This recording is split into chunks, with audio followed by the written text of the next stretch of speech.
আল্লাহ একদিন আজরাইলকে জিজ্ঞেস করলেন, হে আজরাইল, বনি আদমের রূহগুলো তুমি কবজ করেছো, দায়িত্ব তোমার।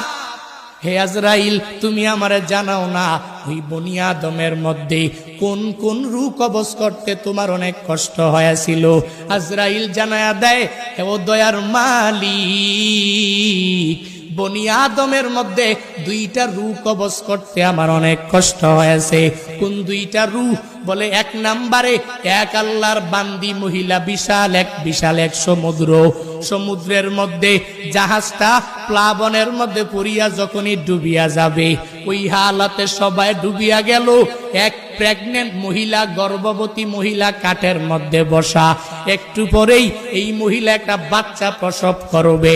তোমার কুদরতের কারিশমা, ওই কাঠের উপরেই আল্লাহর বান্দির একটু পরে প্রসব